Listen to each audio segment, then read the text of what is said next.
това видео ще говорим за как се създава самия AI инфлуенсър да изглежда реалистичен. Ако за първи път гледате едно от видеята ми, аз правя AI инфлуенсъри, които монетизирам и носят доста пари всеки месец. Не доста, но добри. Ето тук съм качил примери от някои от моите инфлуенсъри. И сега ще ви покажа от самия Stan Store. Това е не е много нов инфлуенсър. От 28 започнах до 30 юни. Това му е първия месец. Изкара 554. Може да влезете в профила ми. Има и други видеа, които може да изгледате за кое е по-интересна темата. Така, това са другите 600, 400, 300. Така, как създавам инфлуенсърите? Има два варианта. Първият е с Hexfield, като трябва да имате subscription задължително, или имаше някакви безплатни кредити, ама с тях почти нищо мисля, че не може да направите. Като за начало, най-ефтиният subscription ще ви свърши достатъчно добра работа. Така, първото нещо, което правим е в Hexfield, отиваме горе на Image и намираме AI Influencer. Нали, първо Image, после Influencer, той излиза в цялото меню. И след като го натиснем, ни излиза и това прозорче. И тук си избираме как да ни изглежда инфлуенсъра. Дали да е мъж, жена, транс или там някакви други полове. Избираме си расата, дали да е Африка, Азия, европеец, от Индия. Тук може да видите нещата, които аз използвам най-често. Това е цвета на кожата, който аз ползвам. Когато създавате вашия инфлуенсър, може да просто да си копирате от моите неща. И след това, като изберете тези опции, отдолу има малко допълнителни. Лице, тяло и стил. И това са опциите, които аз използвам за лице. Очи човешки, детайли, така, ето тия неща. Ако си правите инфлуенсър, паузирайте видеото и копирайте каквото съм написал тук. Това е за тялото. Нещо, което искам да добавя е, когато правя жена, винаги я правя скини. И когато правя мъж, винаги използвам или lean, или атлетик, мисля, че беше, или muscular, другата опция, да изглежда по-здрав. Нали, евентуално, ако искате стар мъж, там някой дядо, може и него да го направите скини. И стила, това е нали, третата опция, която ще ви излезе. Мъж short hair, жена дълга коса. Рендеринг тайпа трябва да е винаги hyper-realistic. И аксесуари никога не им слагам, защото това е някой път AI се затормозява с статуси, с пирсинги, с не знам си какво и затова. Ако искате може да го пробвате, аз никога не им слагам статуси. И вижте, това са някакви примерни инфлуенсъри, които ми излязоха с нали, генератора. Това е някаква жена, която е European плюс skinny. Прилича малко на азиатка, но не винаги генератор е перфектен. Втората е Asian плюс Slim, третата е Indian плюс Lean. Нито е Indian, нито е Lean, тук явно нещо се бъгна самия генератор. И по-скоро е европейка или не знам, южна американка, отколкото да стане Lean, колкото да стане индийка. Четвъртата е Middle East и Атлетик. Тя стана според мен най-добре от всички. Другото нещо, което направих е, че избрах всичките да имат Purple Eyes и стана малко, не знам, фалшиво, ама пак са и добри, горе-долу. Хубаво да избирате или кафеви или сини очи, с тях изглежда най-натурално. Следващото е, това е, ако ви е интересно и не искате да хабите кредити, мъжка иглана, който е lean. Това е африканец мускулест, малко странно изглежда, и той е с Purple Eyes, включен лизард. И след последното нещо е Mixed плюс Heavy. Дадох Heavy, за да стане супер дебела, да видите какво е, обаче стана леко пълничка, само не е много дебела. Mixed, да, може би има микс между Африка и Европа, не знам. Но Heavy не стана със сигурността. Това са инфлуенсърите, нали, според избора, който сте им задали. Не слагайте Purple Eyes, слушайте нещо друго. Следващата стъпка, след като сме готови с... Не изберете още първи инфлуенсър. Да, може би като ви генерираш, кажете, това е супер яко, много ми харесва.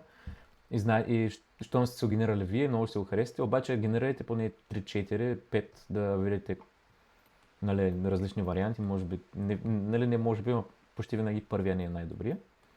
След като това е готово, отиваме на Image отново и Image Upscale. Това ни увеличава пикселите, с които може да работим, снимката става с много по-високо качество. Аз избрах тая, най-много ми хареса от всички, защото изглежда, не знам, най-реалистично изглежда.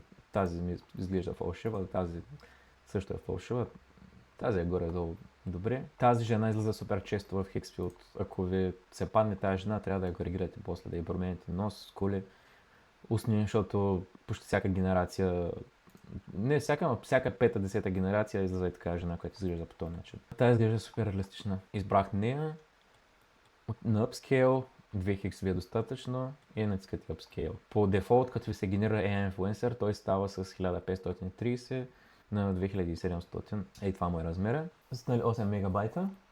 После като го upscale става 3000 на 5500. Тоест, вие няма да забележите никаква разлика, обаче снимката е много по-голяма и става 30 мегабайта, което ще е хубаво за някои сайтове да го промените на JPEG, защото 30 мегабайта е много, а те дават до 10, мисля, че. Ама има онлайн PNG to JPEG конвертери, може да са free, може да го направите за една минута. Следващата опция вече е скрита, няма я в бързото меню. Трябва да натиснете горе вдясно в Hixfield до Pricing. Има една лупичка. Натискате и пишете Angles. И натискате на Angles 2.0.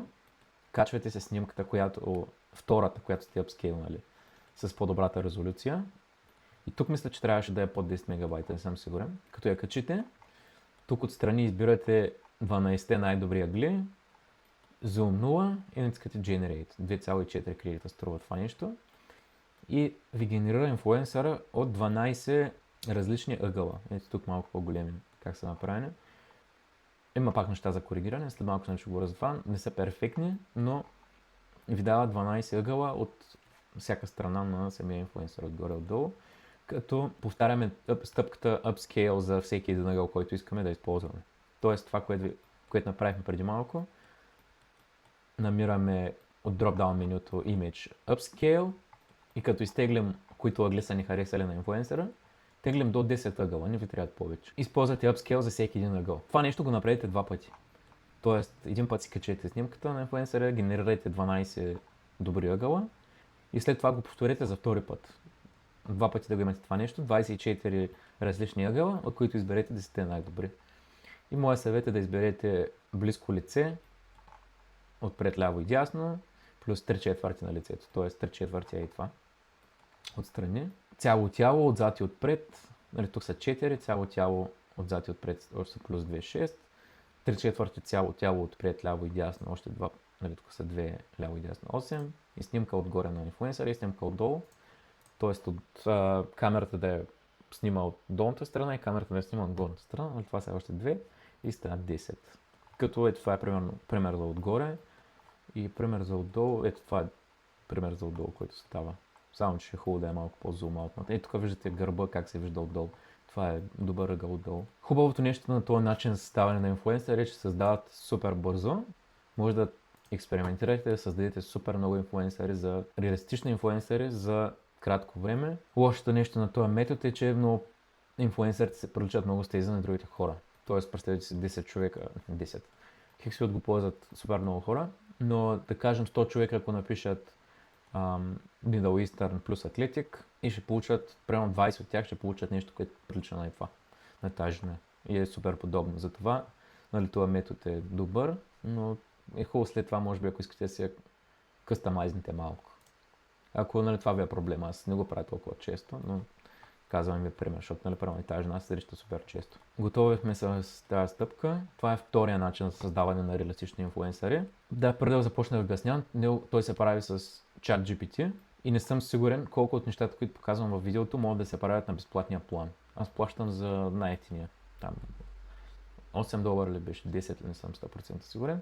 Като тук ползваме Pinterest и намираме снимката на някоя жена, която искаме да използваме. Аз съм избрал и тая. Като в тази снимка примерно не ми харесват дрехите и много е разголена и плюс това ябълката, не знам, излишен детайл. Казваме на ChatGPT, искам да генерира жена, която изглежда като тази от снимката.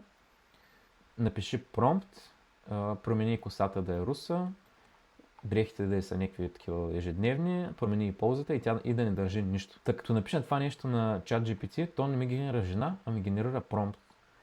И това е промпта, който то ми даде. Нали, не може да го копирате. Кажете му това нещо и то ще ви даде ваш промпт. И като ви даде промпт, копирате това нещо и го поставяте пак в чата на ChatGPT и той ще ви генерира някаква жена, която е подобна на първата. Това е, нали, моята първа генерация. Дрехите са много добре, или изглеждат реалистични, вече не е така разголена, обаче това, което не ми харесва е лицето. Супер много се прилича това с това лице.